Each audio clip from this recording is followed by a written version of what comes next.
Hello साथियों, good morning to all of you. Gyan Bindu में आपका स्वागत है। आज की क्लास रिवीजन है। ये ज्योग्राफी का 3 लेसन बताया हुआ था, बहुत अच्छे से इमेज के साथ समझाया हुआ था, उसका रिवीजन क्लास है। ये लेसन नंबर 1 है, भारत का आकार एवं स्थिति। सेकेंड लेसन है संरचना एवं भूआकृतिक विज्ञान। ये थर्ड लेसन है अफवाह। ज्योग्राफी का ये 3 लेसन है, lesson number 1, lesson number 2, lesson number 3। ये जो क्लास देखे होंगे, जो अच्छी तरीका से समझ पाए होंगे, वही इस इमेज में स्लाइड का जो आंसर होगा बता पाएंगे सही से, नहीं तो बिना पढ़े हुए बच्चा को रटना पड़ेगा ज्यादा। तो चलिए हम रिविजन में देख रहे हैं लेसन नंबर 1 का आकार एवं स्थिति लेसन से। भारत का अक्षांशीय विस्तार कितना डिग्री से कितना डिग्री तक है? तो भारत का अक्षांशीय विस्तार 8 डिग्री 4 मिनट से 37 डिग्री 6 मिनट तक है। और भारत किस गोलार्ध में है? तो भारत उत्तरी गोलार्ध में है। इसके बाद है अक्षांशीय विस्तार टोटल कितना किलोमीटर का है? तो 3214 किलोमीटर। अक्षांशीय विस्तार कहने का मतलब कि भारत का सबसे दक्षिण स्थिति से लेकर के उत्तर स्थिति तक विस्तार कितना है, लंबाई पूछ रहे हैं, तो 3214 किलोमीटर। और सेकेंड है देशांतरीय विस्तार कितना किलोमीटर का है? देशांतरीय विस्तार कहने का मतलब कि भारत का गुजरात से लेकर के अरुणाचल प्रदेश के बीच में कितने किलोमीटर का है? तो 2933 किलोमीटर। ये लंबाई का हिसाब था, लेकिन अगर डिग्री में पूछ ले कि कितना डिग्री है, गुजरात से लेके अरुणाचल प्रदेश में डिग्री पूछे, तो डिग्री होगा 68 डिग्री 7 मिनट से लेके 97 डिग्री 25 मिनट।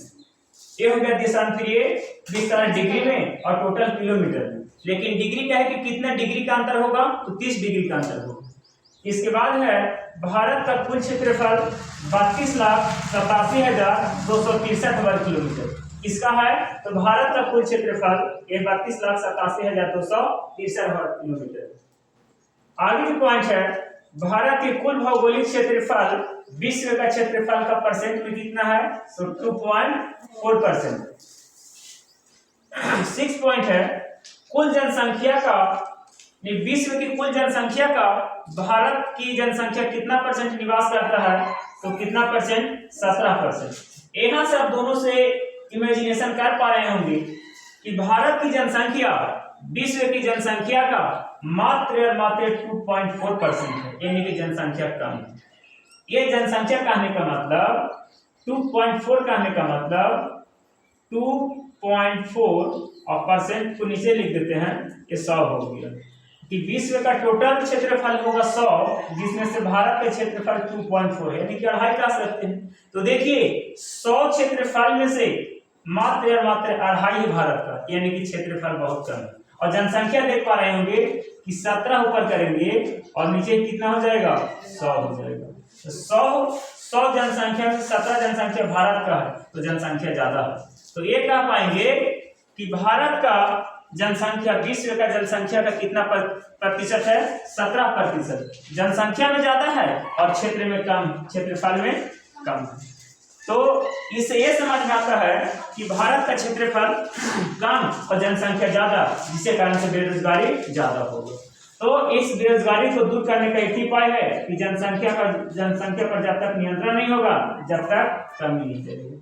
आगे देखिए, आगे पॉइंट है 7वां पॉइंट में है कि भारत का कुल जनसंख्या कितना है? ये तो प्रतिशत में 17%, लेकिन कुल जनसंख्या भारत का कितना है? तो 140 करोड़ जनसंख्या। कर्क रेखा भारत के कितने डिग्री से गुजरता है? तो 23.5 डिग्री उत्तरी अक्षांश। हाँ, दक्षिणी भी होता है कि 23.5 डिग्री दक्षिणी अक्षांश, लेकिन नहीं, दक्षिणी नहीं होगा क्योंकि भारत विषुवत रेखा से ऊपर है। विषुवत रेखा कितने डिग्री से गुजरता है? 0 डिग्री से। तो 0 डिग्री से हम लोग ऊपर है या दक्षिण में है? तो हम लोग ऊपर में है, इसलिए खुद यहाँ लिखे हैं कि भारत उत्तरी गोलार्ध में स्थित है। यहाँ पे आंसर है कर्क रेखा भारत के 8 राज्यों से गुजरता है। 8 राज्यों का नाम आपको याद होना चाहिए। कौन कौन है? आप अगर आपको याद है तो आप कमेंट में लिख के बताएंगे कि कर्क रेखा भारत के 8 राज्यों से कौन कौन राज्य से गुजरता है। इसके बाद कितने डिग्री से गुजरता है? तो 23.5 डिग्री से गुजरता है। और एक कर्क रेखा भारत के 2 बराबर हिस्सा में बांटता है। इसके बाद स्थलीय सीमा रेखा कितना है कुल किसका, तो भारत की स्थलीय सीमा रेखा 15,200। स्थलीय सीमा रेखा कहने का मतलब कि भारत का जो सीमा रेखा है उत्तर में गुजरात से ऊपर जाएंगे तो राजस्थान, जम्मू कश्मीर, लद्दाख और उत्तराखंड, उत्तर प्रदेश, बिहार का एरिया जो टच करता है ऊपर बॉर्डर से चाइना से, तिब्बत से, पाकिस्तान, अफगानिस्तान से, नेपाल से जो टच करता है वो स्थलीय से सीमा रेखा से टच करता है। तो टोटल लंबाई कितना है 15,200। लेकिन भारत का जलीय सीमा रेखा जैसे जल से टच करने वाला, आपने सुने होंगे कि भारत के दक्षिण एरिया, भारत के दक्षिण एरिया कहने का मतलब केरल, तमिलनाडु, गोवा, महाराष्ट्र, आंध्र प्रदेश, उड़ीसा, ये सब क्या है, ये सब नीचे सागर से टच करता है, स्थल से टच करता है, सॉरी स्थल से नहीं जल से, इसलिए कहलाता है जलीय सीमा रेखा। उसका टोटल लंबाई है 7,516। लेकिन कोई कोई बुक में 17 भी दिया हुआ रहता है, आप याद करेंगे 17 की कोई दिक्कत नहीं है किलोमीटर का। अगर दोनों जोड़ पा रहे होंगे कि भारत का स्थलीय सीमा रेखा और भारत का जलीय सीमा रेखा, तो जोड़ेंगे तो टोटल आ जाएगा 22,716 किलोमीटर। किसी को दिक्कत है तो बता पाएंगे, किसी को दिक्कत नहीं होना चाहिए। ये लेसन नंबर 1 का था। आप पूरी तरीके से वीडियोस को देखे होंगे, क्लास को देखे होंगे, तब इसको आप बता पा रहे होंगे, नहीं अगर क्लास को ना देखे होंगे तो ना बता पाएंगे। सेकेंड लेसन है संरचना एवं भूआकृतिक विज्ञान। संरचना मीन्स होता है स्ट्रक्चर या बनावट। किसका स्ट्रक्चर, तो पृथ्वी का स्ट्रक्चर या बनावट। तो आज हमारे पृथ्वी पर 7 महादेश है और 5 महासागर है, लेकिन नहीं, ये आज से कई साल पहले ये हमारे 7 महादेश और 5 महासागर एक भूखंड हुआ करता था जिसका नाम था पेंजिया। क्या नाम हुआ करता था, पेंजिया। लेकिन आज से कितना साल पहले इसको वैज्ञानिकों ने बताया, तो आज से करीब 20 करोड़ साल पहले। और 20 करोड़ को ही अगर आप लिखेंगे मिलियन में तो आ जाएगा 200 मिलियन। तो आज से 200 मिलियन वर्ष पहले हमारे वैज्ञानिकों ने बताया कि हमारा एक सुपर कॉन्टिनेंट हुआ करता था जिसका नाम है पेंजिया। आपको हम बताए थे, अगला वीडियो में बताए थे कि कौन कौन से वैज्ञानिकों ने बताया कि आज का हमारा 7 कॉन्टिनेंट एक में था जिसका नाम था पेंजिया। वो कौन बताए थे, तो हमारा एक सार्वभौमिक साइंटिस्ट जिसका नाम है वेगनर, अल्फ्रेड वेगनर। एक का बताए थे, तो 1912 में बताए थे। कहाँ के रहने वाला, तो जर्मन काची का वैज्ञानिक थे, तो मौसमविद वैज्ञानिक थे। और इसके साथ साथ और कई भी वैज्ञानिक बताए थे कि ऐसे हुआ करता था, लेकिन सारे वैज्ञानिकों का सिद्धांत सारे मान्य नहीं है, सिर्फ किसका है, तो अल्फ्रेड वेगनर का बताया थे 1912 में बताया। और चलिए दूसरा पॉइंट देखिए कि फिर ये पेंजिया 2 भागों में टूट गया जिसका नाम हुआ ऊपर का हिस्सा अंगारालैंड और नीचे का हिस्सा गोंडवाना। ये कितना करोड़ साल पहले, तो 16 करोड़ साल पहले ऐसा घटना हुआ था। और गोंडवाना लैंड का दूसरा नाम कुछ बताए थे क्या, जम्मू द्वीप बताए थे। और अंगारालैंड का दूसरा नाम लॉरेशिया। लेकिन लॉरेशिया और अंगारा ये दोनों किस गोलार्ध, उत्तरी गोलार्ध का या दक्षिणी गोलार्ध का, उत्तरी गोलार्ध का। और गोंडवाना लैंड और जम्बू द्वीप ये दोनों किस गोलार्ध का है, दोनों दक्षिणी गोलार्ध का है। इसके बाद बताएंगे कि 2 भागों में टूटा अंगारा लैंड और गोंडवाना लैंड, तो बीच में जो महासागर का जन्म हुआ उसका नाम है 33 महासागर। क्या नाम है, 33 महासागर। लेकिन 33 महासागर से पहले जो महासागर हुआ करता था, जो चारों तरफ से पानी से ढका हुआ था, किसको ढका हुआ था, तो पेंजिया को ढका हुआ था। पेंजिया एक बीच में था लेकिन चारों तरफ से पानी से ढका हुआ था, उसको कहते थे पेंथालासा। लेकिन जब 2 भागों में टूट गया लैंड, अंगारा लैंड और गोंडवाना लैंड, तो बीच में जो खाली स्पेस हुआ, जगह हुआ जिसमें पानी भरा, उससे कहते थे 33 सागर। लेकिन 33 सागर से पहले क्या था, तो पेंथालासा था। और 33 सागर कौन 2 लैंडों के बीच में आया, तो अंगारा लैंड और गोंडवाना लैंड के बीच में आया 33 सागर। एक कब हुआ था, तो 16 करोड़ साल पहले, आज से 16 करोड़ साल पहले।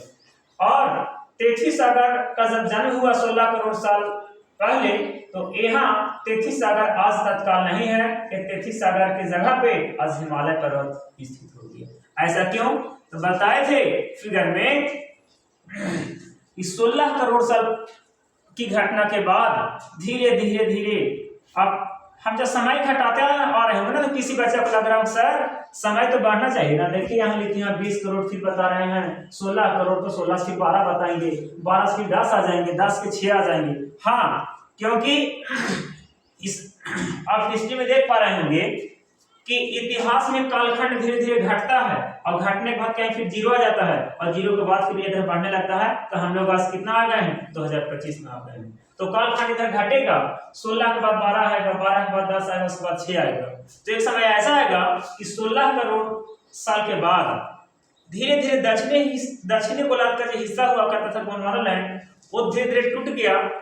दक्षिणी गोलार्ध का हिस्सा ऑस्ट्रेलिया और इंडिया का प्लेट, तो दोनों का लगेगा इंडो ऑस्ट्रेलियन प्लेट। तो इंडो ऑस्ट्रेलियन प्लेट धीरे धीरे धीरे सरक करके दक्षिणी गोलार्ध से ऊपर की ओर बढ़ने लगा, ऊपर की ओर बढ़ने लगा। तो ऊपर में कौन सी लैंड होगा, यूरेशियन प्लेट। तो यूरेशियन प्लेट से हमारा इंडिया जो प्लेट था वो टकराने लगा और काफी दूसरे एक से नजदीक हो गया। कब, तो 2.5 से 3 करोड़ साल पहले। 2.5 से 3 करोड़ साल पहले काफी नजदीक आ जाने की वजह से किसे तो इंडियन प्लेट और यूरेशियन प्लेट, जिसके वजह से जो बीच में तेथी सागर का जो अवसाद था वो धीरे धीरे धीरे धीरे ऊपर उठते गया, क्या होकर के, फॉल्ट होकर के, फॉल्ट मतलब इस तरीके से मुड़ करके। तो हिमालय पर्वत आज हमारा न्यून पर्वत है, नया पर्वत है, इसे बलि पर्वत के नाम से जानते हैं। देखिए इसका नाम क्या है, तेथी सागर, और तेथी सागर के जहाँ व्यास का हो गया हिमालय पर्वत। हिमालय पर्वत क्यों आया, तो दो प्लेटों को टकराने से, कौन कौन, तो इंडियन प्लेट और यूरेशियन प्लेट को टकराने की वजह से।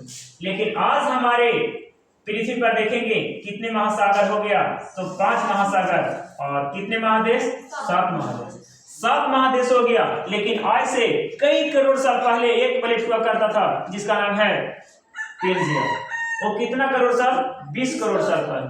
और 20 करोड़ साल की घटना के बाद 16 करोड़ साल में 2 प्लेट में टूटा अंगारा और गोंडवाना। आज हमारा हिस्सा कितना हो गया, तो 7 महासागर। 7 में से सबसे बड़ा कौन है, एशिया। और एशिया महासागर में ही हम लोग रहते हैं, यानी कहने का सेंस भारत, कि भारत किस महादेश में है, एशिया में। और सबसे बड़ा महासागर प्रशांत महासागर। 5 महासागर है, कौन कौन नाम बता पाएंगे। सबसे फर्स्ट में होता है प्रशांत महासागर, अटलांटिक महासागर, आर्कटिक महासागर, अंटार्कटिक महासागर और हिंद महासागर। तो हमारे भारत के जो दक्षिण में है वो है हिंद महासागर। लेकिन पूरे पृथ्वी पर महासागर की संख्या 5 और महादेश की संख्या 7। लेकिन सबसे बड़ा महादेश एशिया। और भारत भी किस महासागर में है, भारत किस महादेश में है, एशिया में। चलिए यहाँ तक हो गया आपका। 6 पॉइंट में देखेंगे, हिमालय कैसा पर्वत है, नवीन पर्वत है, नया पर्वत है, फॉल्ट माउंटेन है, सब इसी का नाम है। और परिद्वीपीय पठार जो दक्कन का पठार है वो क्या है, पुराना पर्वत है। ये कहां से आया है, तो गोंडवाना लाइन का हिस्सा है। अभी तुरंत आपको बताए कि हिमालय पर्वत किसके जगह पे आया है, तो तेथी सागर के जगह पे आया है। और तेथी सागर जब बीच में हट गया तब हिमालय पर्वत आया, इसीलिए कहते हैं हिमालय एक नया पर्वत है। लेकिन परिद्वीपीय पठार दक्कन का पठार जो है वो सबसे पुराना है। चलिए, तो जब हिमालय पर्वत का जन्म हुआ होगा तो कहीं न कहीं सबसे ऊंचा चोटी रहेगा ना। तो देखिए है विश्व का सबसे ऊंचा चोटी कौन है, माउंट एवरेस्ट, जिसका ऊंचाई कितना है, 8,848 मीटर है। लेकिन ये भारत में नहीं, भारत में तो हिमालय पर्वत है, लेकिन विश्व का सबसे ऊंचा चोटी जो हिमालय पे है, लेकिन वो भारत में नहीं। कहाँ है, नेपाल में। विश्व का सबसे ऊंचा चोटी माउंट एवरेस्ट, ऊंचाई बता पाएंगे इतना, लेकिन ये भारत में है नहीं है। कहाँ है, नेपाल में। भारत का सबसे ऊंचा चोटी, अच्छा ये जब नहीं होगा तो भारत का कोई ना कोई ऊंचा चोटी होगा ना। तो भारत का सबसे ऊंचा चोटी है K2, उसका नाम है गार्डविन आश्रम। और ये कहाँ है, तो जम्मू कश्मीर। जम्मू कश्मीर में हिमालय का 4 लेयर है। पहला का नाम काराकोरम, दूसरा लद्दाख, तीसरा जास्कर, चौथा पीर पंजाब। ठीक है, आगे देखेंगे कि विश्व का सबसे ऊंचा पठार पामीर का पठार, ये कहाँ पे है, तो जम्मू कश्मीर के जस्ट ऊपर है। फिगर में बताया था ऐसा। चलिए, ये 1 लेसन, 2 लेसन और ये 3 लेसन। 2 लेसन समाप्त हो गया रिवीजन में। तीसरा लेसन देखिए, तीसरा लेसन का नाम क्या है? अफवाह।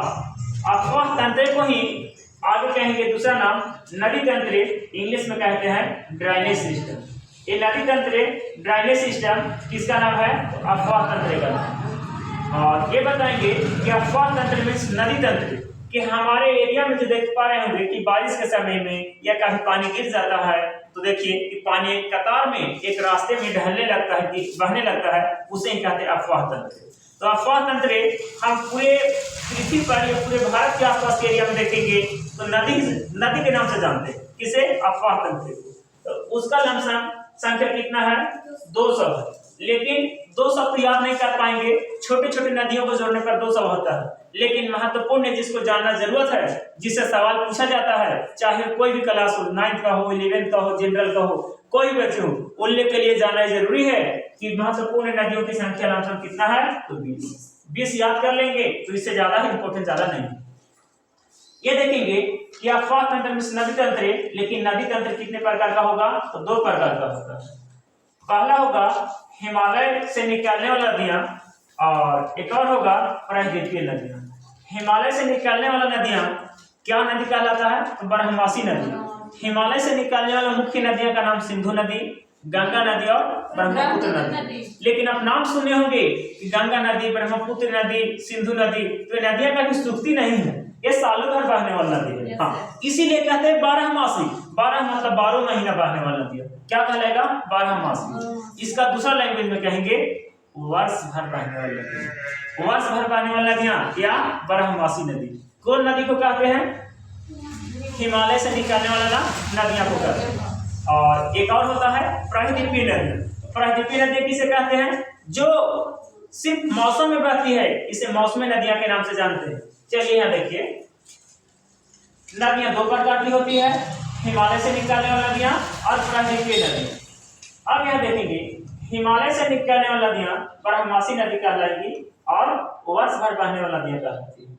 प्रायद्वीपीय नदियां को क्या कहेंगे? मौसमी नदियां कहते हैं। ये सिर्फ जब मौसम होते हैं, सिर्फ बारिश होती है तो बारिश के कारण से बहती है, इसलिए कहते हैं इसे मौसमी नदी। लेकिन प्रायद्वीपीय नदियां 2 प्रकार की होती है, एक पश्चिम की ओर बहने वाली नदियां, एक पूरब की ओर बहने वाली नदियां। और पीछे की क्लास में पढ़ के आए होंगे, क्लास 9th में तो पढ़े ही होंगे थोड़ा ना थोड़ा बहुत, कि पश्चिमी घाट और पूर्वी घाट। तो पश्चिमी घाट की ऊंचाई क्या होता है? ज्यादा। पश्चिमी घाट की औसत ऊंचाई किसी को याद है तो बोल पाएंगे? 1200। और पूर्वी घाट की औसत ऊंचाई 600। तो जब पश्चिमी घाट की ऊंचाई ज्यादा होगा तो उसकी तरफ नदियां कम बहेंगी, और पूर्वी घाट की ऊंचाई कम होने की वजह से नदियां ज्यादा बहेंगी। तो देखिए यहाँ लिखा हुआ है कि प्रायद्वीपीय पठार से निकलने वाली नदियां 2 प्रकार की, पश्चिम की ओर बहने वाली नदियां और पूरब की ओर बहने वाली नदियां। लेकिन पश्चिम की ओर नदियां कम बहती है और पूरब की ओर नदियां ज्यादा बहती है। देखिए लिखा हो कि पश्चिम की ओर जो नदियां बहती है वो अपने मुहाने पे क्या बनाती है? ज्वारनदमुख बनाती है। पश्चिम की ओर बहने वाली नदियां जैसे बता दीजिए कौन कौन नदी? नर्मदा नदी, ताप्ती नदी, लूनी नदी, माही नदी और साबरमती नदी। ये 5 नदियां हैं जो किधर बहती है? पश्चिम की ओर, लेकिन अपने मुहाने पे क्या बनाएगी? ज्वारनदमुख। लेकिन मुख्य रूप से इसमें नर्मदा ताप्ती ही होती है, क्योंकि लूनी नदी मात्र एक ऐसा नदी है जो सूखने वाली नदी है, मरुस्थल में ही से निकाल कर मरुस्थल में ही सूख जाती है। साबरमती नदी का वही हाल है कि थोड़ा बहुत बहती है फिर सूख जाती है। एक ऐसी नदी है इसमें बताए माही नदी, जो इसको जानने की बात है, माही नदी का रेखा कितना बार काटती है? 2 बार काटती है। इसके बाद है पूरब की ओर बहने वाली नदियां अपने मुहाने पे क्या बनाती है? तो डेल्टा। लेकिन विश्व का सबसे बड़ा डेल्टा सुंदरवन की डेल्टा। यह भारत के किस राज्य में है? तो भारत के पश्चिम बंगाल राज्य में। इसके बाद हिमालय से निकलने वाला मुख्य नदियां का नाम गंगा नदी, सिंधु नदी और ब्रह्मपुत्र नदी। अब बताइए कि हिमालय से निकलने वाला सबसे लंबी नदी का नाम, ये 3 तो याद किए हैं सर, यह तो तीनों निकलती है हिमालय से, लेकिन सबसे लंबी नदी कौन इसमें से? सबसे लंबी नदी इसमें से है सिंधु नदी। और सिंधु नदी का लंबाई कितना है? तो 2980 किलोमीटर। हिमालय से निकलने वाला सबसे लंबी नदी का नाम सिंधु नदी, इसका लंबाई है 2980 किलोमीटर। और दूसरे नंबर पे है ब्रह्मपुत्र नदी, इसका लंबाई 2900 किलोमीटर। और तीसरे नंबर पे है हिमालय से निकलने वाली नदी गंगा नदी। लेकिन बता पाएंगे कि गंगा नदी का लंबाई कितना? तो 2510 किलोमीटर होता है। हिमालय से निकलने वाला तीसरी सबसे लंबी नदी गंगा नदी है। लेकिन भारत में सबसे लंबी नदी कौन सी है? तो गंगा नदी। और भारत में सबसे अधिक नदी का विस्तार कौन सी नदी का है? तो गंगा नदी का। और गंगा नदी का लंबाई कुल 2510 किलोमीटर। अगर पूछे कि गंगा नदी के सहायक नदी का नाम बताइए तो आपको याद होनी चाहिए, गंगा नदी का सहायक नदी सबसे बड़ी सहायक नदी होती है यमुना नदी। और यमुना नदी का लंबाई अगर कहते तो 1375। बस इतना ही आप याद करेंगे। इसके बाद सहायक बहुत से इसका नदियां हैं, जैसे पहला बताया यमुना, दूसरा चंबल, बेतवा नदी, सोन नदी, गंडक नदी, सरयू नदी, इसी का दूसरा नाम शारदा नदी है। इसके बाद कोसी नदी है, सोन नदी है, फल्गु नदी है, बहुत से नदियां हैं। लेकिन याद होना चाहिए कि गंगा नदी का मुख्य सहायक नदियां कौन कौन है। इसके बाद परिद्वीपीय पठार से निकलने वाली नदी का नाम लिखा हुआ है दामोदर नदी, गोदावरी नदी, यमुना नदी और कृष्णा नदी, कावेरी नदी। देखिए ये किसी को सस्पेंस लग रहा होगा, सर यमुना तो यहाँ लिखते हैं। कोई बात नहीं, ये यमुना परिद्वीपीय पठार से ही निकलती है। हाँ, भला ही गंगा नदी में मिल जाती है, लेकिन ये परिद्वीपीय पठार से ही निकलती है। ये कोई नहीं कहेंगे इसे हिमालय से निकलने वाला, नहीं, हिमालय से निकलने वाला। यहाँ से ये बताइए कि परिद्वीपीय पठार से निकलने वाली नदी का नाम बोले सर। लेकिन जैसे यहाँ बताए कि हिमालय से निकलने वाला सबसे लंबी नदी सिंधु हुआ, कितना? 2980। उसी प्रकार से सर यहाँ बता देना परिद्वीपीय पठार से निकलने वाला सबसे लंबी नदी कौन है? तो इसका सबसे लंबी नदी होगा गोदावरी नदी। गोदावरी नदी का लंबाई कितना होता है? 1410 किलोमीटर। पूरा परिद्वीपीय पठार की सबसे लंबी नदी कौन होती है? गोदावरी नदी, 1410 किलोमीटर। और इसी गोदावरी नदी को ही दूसरा नाम कहते हैं दक्षिणी गंगा के नाम से जानते हैं। यहाँ तक अगर किसी को दिक्कत रहे तो कमेंट में बता सकते हैं कि सर आपको ये बताने में कमी रह गया। इसके लिए दिल से शुक्रिया। आप वीडियो के साथ बने रहे और वीडियो को देखते रहे, डेली लगातार बने रहे वीडियो के साथ।